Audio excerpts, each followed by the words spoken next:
Guys my dear student, आज हम आप लोगों को बाहरी शिक्षा के उद्देश्य से पढ़ाएंगे। इसके पूरे वीडियो में बाहरी शिक्षा क्या है, उसका क्षेत्र क्या है, वाणिज्य का महत्व क्या है, इसके संबंध में हमने जानकारी दी। प्रश्न ये है कि वाणिज्य शिक्षा का अध्ययन क्यों करते हैं। भाई, आप कोई भी विषय पढ़ते हैं तो उसको क्यों पढ़ते हैं, आपके जीवन में क्या उसकी उपयोगिता है। अगर आप साइंस पढ़ते हैं तो साइंस को अपने जीवन में क्या उपयोग करेंगे। कॉमर्स पढ़ते हैं तो कॉमर्स का उपयोग कैसे करेंगे। आर्ट पढ़ते हैं तो आर्ट का उपयोग कैसे करेंगे। तो ये प्रश्न आपके सामने है। तो वाणिज्य शिक्षा का जब अध्ययन करते हैं तो इसको क्यों करते हैं। सबसे पहली चीज़ कि आप उसको अपने जीवन को बेहतर बनाने के लिए ही हम वाणिज्य शिक्षा या किसी भी विषय का अध्ययन करते हैं। लेकिन अगर वाणिज्य शिक्षा का पर्टिकुलर देखा जाए, अगर आप अध्ययन करते हैं तो इसके मुख्य कुछ हेड हैं जिसके अंतर्गत आपको समझाया जा सकता है। इसे व्यवहारिक उपयोगिता का उद्देश्य, पहला है व्यवहारिक उपयोगिता का उद्देश्य, यानी वाणिज्य शिक्षा का जब अध्ययन कर लेते हैं, जो क्षमताएं हैं, कुशलता है, जो दक्षता है, उसको अर्जित कर लेते हैं तो अपने जीवन में कैसे उसे उतारेंगे, अपने जीवन को बेहतर बनाने के लिए इसका उपयोग कैसे करते हैं। तो ये व्यवहारिक जीवन होता है। तो ये व्यवहारिक उपयोगिता का उद्देश्य माना जाता है। साधारण चातुर्य का विकास, वाणिज्य शिक्षा का अध्ययन करने से व्यक्ति सामान्य रूप से थोड़ा सा चालाक, चातुर्य मतलब होता है चालाकी किस्म का व्यक्ति हो जाता है, जिसमें वह अपने आप को किसी भी क्षेत्र में अच्छे तरीके से अपना काम चला सकता है। तो उसी को साधारण चातुर्य का विकास कहते हैं। जीविका उपार्जन का उद्देश्य, जीविका उपार्जन के लिए आप जानते हैं कि व्यवसाय का अर्थ ही होता है कि जीविका उपार्जन करना।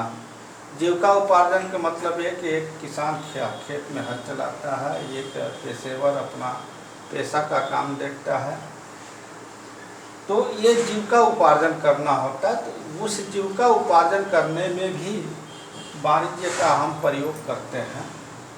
अगर आप वाणिज्य शिक्षा करते हैं तो आप एक व्यवसाय कर सकते हैं, व्यवसाय के द्वारा ही आप जीविका उपार्जन कर सकते हैं। व्यवसाय परिवर्तन में अनुकूलता, हमेशा कोई ज़रूरी नहीं रहता है कि ट्रेडिशनल अप्रोच ही हमेशा काम आए, जो पुरानी परंपरा है वही काम आए। समय समय पर परिवर्तन होता रहता है। तो जो ही अगर आपको परिवर्तन होता है तो अपने आप के उस परिवर्तन के अनुकूल व्यक्ति को परिवर्तित हो जाना चाहिए। तो साधारण ये जो व्यवसाय होता है, अगर व्यवसाय में परिवर्तन होता है तो व्यवसाय को उसके अनुसार ही परिवर्तित कर लेना चाहिए। वाणिज्यिक कुशलता का विकास, वाणिज्यिक कुशलता का विकास का मतलब ये होता है कि किसी भी स्टूडेंट को जब वाणिज्य का हम शिक्षा देते हैं तो उसके सिद्धांत और उसकी जो भी तुलनात्मक शीट होते हैं उसके बारे में उसको अध्ययन कराना चाहिए। बैंकिंग क्षेत्र का अध्ययन कराना चाहिए, बीमा क्षेत्र का अध्ययन कराना चाहिए, औद्योगिक संस्थाओं के कार्यालयों के संबंध में अध्ययन कराना चाहिए। यानी उसके अंदर वाणिज्य से जुड़े हुए सभी पैटर्न की जानकारी प्रदान की जानी चाहिए। लोकतांत्रिक उद्देश्य, हमारा जो देश है लोकतांत्रिक राज्य है, जिसमें नागरिकता का प्रमुख स्थान होता है और यहाँ संविधान लागू होता है और व्यक्ति जो है संविधान के अनुसार ही अपना जीवन यापन करता है। इसलिए यहाँ पर जीवन यापन करने के लिए आर्थिक स्थिति की होना जरूरी है। तो जो भी हम आर्थिक अर्जन करते हैं, हम अपने संविधान के अनुसार ही आर्थिक अर्जन कर सकते हैं। राष्ट्र की आर्थिक स्थिति व समस्याओं की जानकारी कराना। जब व्यक्ति वाणिज्यिक शिक्षा अध्ययन किया होता है तो राष्ट्र की आर्थिक स्थिति के बाद, जैसे इस समय कोविड-19 का समय है, तो राष्ट्र की आर्थिक स्थिति बहुत कमजोर, ये बात बहुत कम लोग समझते हैं। लेकिन जो पढ़े लिखे व्यक्ति हैं, जो वाणिज्यिक शिक्षा अध्ययन किए हैं, वो बहुत अच्छी तरीके से इस बात की जानकारी रखते हैं कि इस समय हमारी जीडीपी रेट क्या है, हमारे देश की स्थिति क्या है, इस समस्या से उबरने के लिए वो क्या कर सकते हैं अपने आप को।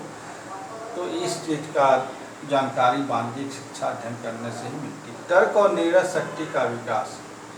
कोई भी व्यक्ति की समस्याएं आती हैं, वो क्या उसमें सत्य है, क्या असत्य है, क्या वैध है, क्या वैधानिक है, यानी तार्किक रूप से ही उसका निर्णय कर सकते हैं। इसके बाद हम आप लोगों को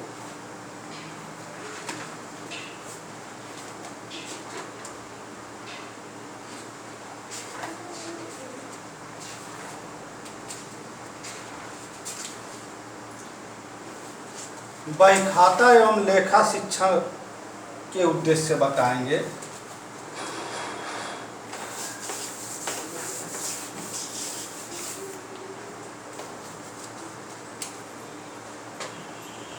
बहीखाता एवं लेखा शिक्षण का उद्देश्य।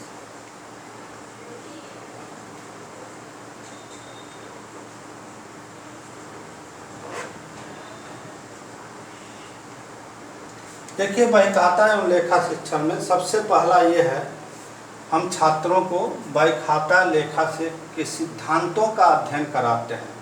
नंबर 2, उसके रिकॉर्ड्स, प्रतिवेदन और उसके विश्लेषण करने का तरीका बताते हैं। तीसरा ये कि रूढ़िवादिता, उत्तरदायित्व, समय की पाबंदी की जानकारी प्रदान करते हैं। और चौथा है नवीन परिस्थितियों में वास्तविक सिद्धांतों की जानकारी प्रदान करते हैं।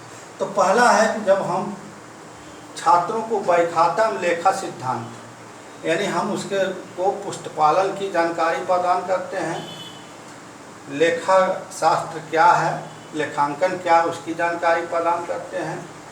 दोहरा लेखा प्रणाली क्या है, उसकी जानकारी प्रदान, उसके जो प्रिंसिपल हैं, उसके जो कंसेप्ट हैं, उसकी जानकारी प्रदान करते हैं। दूसरा में है रिकॉर्ड और प्रतिवेदन तैयार करना, एनालिसिस तैयार करना।